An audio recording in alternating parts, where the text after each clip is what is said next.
Welcome to another week of marketing information. Golden Associates vlog up again. Glad to be here and excited to talk about marketing technology. Marketing technology is responsible for a lot of the explosion that we call this last half decade. The marketer and the marketing technologist now considers 37 additional dimensions that weren't considered before. But focusing on something that we call multi touch marketing, where we don't just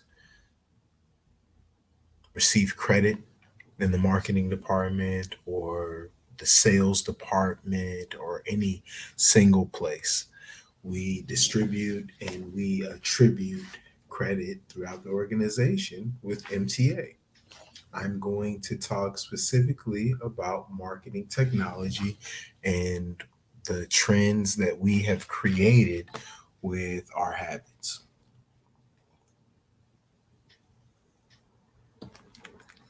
I think this is one of the most eye opening, revealing, validating, or concerning compilations of information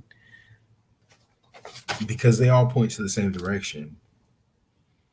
In Google, instead of typing out marketing technology, we abbreviate it, we truncate it, we shorten it because we really mean this, especially those of us in academia because we don't think twice about it. MarTech, MarTech, marketing technology being simplified in such an abbreviated term can mean a lot of different things, but what it really means is what challenges can we share easily, obviously, with each other. And that's what marketing technology really does. And it's been harder and harder to differentiate what MarTech is because every organization has a chief marketing officer like myself, information officer, the CEO, and other corporate partners rowing several different directions. And I think people like myself who found themselves in the room with these other entities, I certainly am not one to compete, but we find ourselves in a shootout. We both are trying to score buckets. Me and the CIO. Let me elaborate on this more.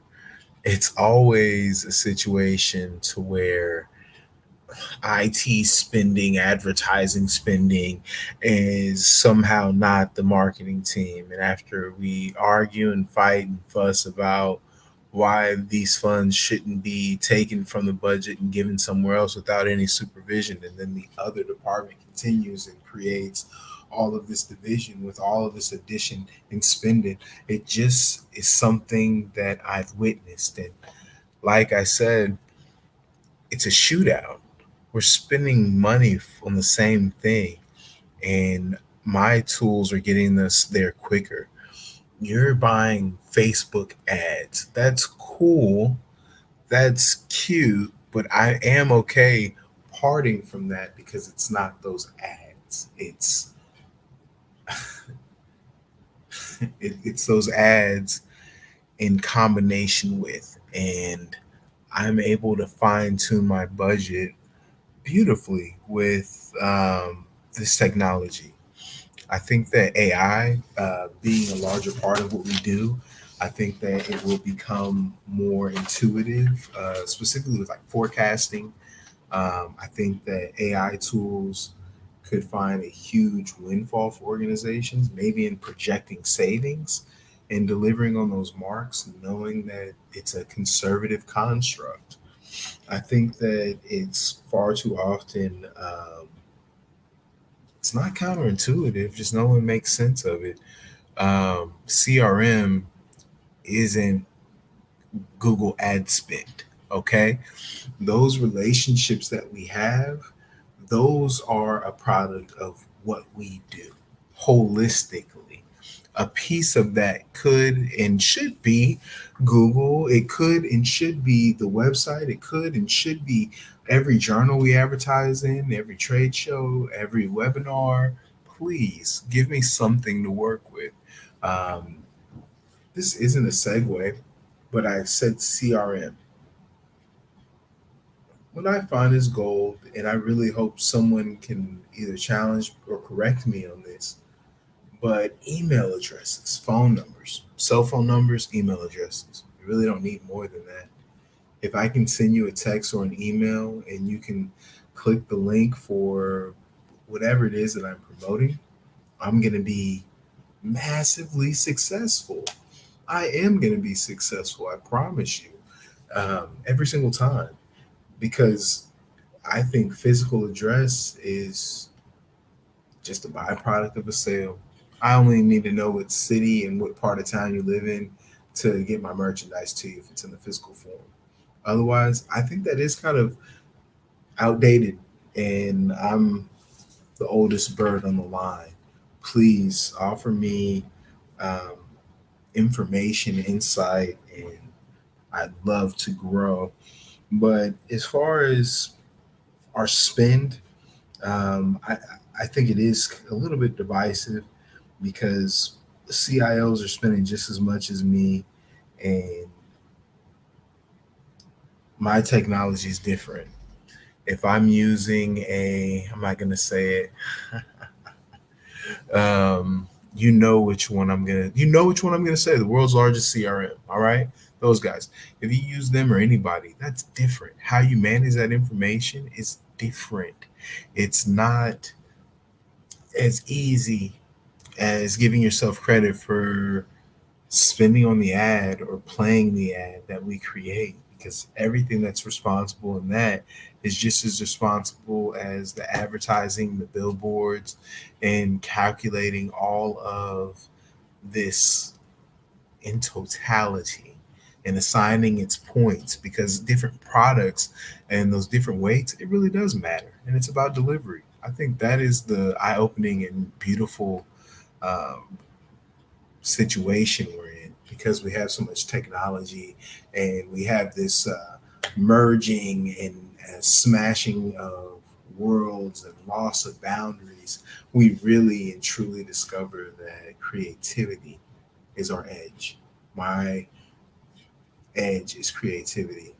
Being able to think outside the box with concepts, being able to present information that is informative, interesting, and information that's full and polite. That's really becoming something that's important for me at this level on the journey. I don't know what polite really means, but I'm grateful I haven't been getting negative feedback for the messages that we've produced. Putting together some really good stuff. Essentials that I think we are relying on pretty heavily ourselves, whether it's B2B or B2C. Um, it's just how that technology plays in the mix. There are, I think, two different products. There's situations where it's a straight landing. There's situations to where there's significant resource being employed. I think that an intuitive manager would be able to optimize his budget, his time, his priority, and if you have the opportunity to get the home run, if you're able to knock the ball off the tee pretty easily, you're a fool if you don't go for it. You're also a fool if you miss out on the bread and butter, the solid opportunities, the low hanging fruit of the month because you want to experiment. So that's easy perspective on that. Um,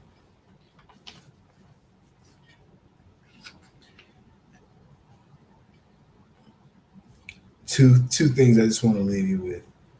Um, Even as far back as John Wanamaker, um, half the money I spent on advertising is wasted. The trouble is, I don't know which half. It's 100 years later, and it's very similar. We know that it's needed, and we only have a return to see a return on those investments. Because had those investments not been made, there's very few brands that make it. Rolls Royce is an elite company because they advertise and they spend money in marketing, but it's elite company. So don't feel that you have to go and compete with your Gucci's, your Louis Vuittons. You have to go and compete with firms that have budgets bigger than your greatest expectations. Go out there and know that it's all about the relationships that you make. No matter who you are and what you do, a customer satisfied is a customer that's going to be true to you. And it's very simple. Satisfaction, it comes from value every time. And that value is how we over deliver as entrepreneurs. So I really challenge anyone that finds themselves in a challenge, that finds themselves in a situation where they're not sure how to leverage marketing technology. Understand that it leads to profit. Understand that it leads to your bottom line improving. Understand that it simplifies the process, but it's not the answer. It's a complement. It's a tool in the arsenal to make us sharper, to make us smarter, for us to go further and use it as such. I think that the information I've covered today are all great tools to be successful with marketing technology, because it is not as simple as creating an ad. It is as simple as being good to all of the customers that you claim. I hope everyone has a exceptional 4th of July, and until the next episode.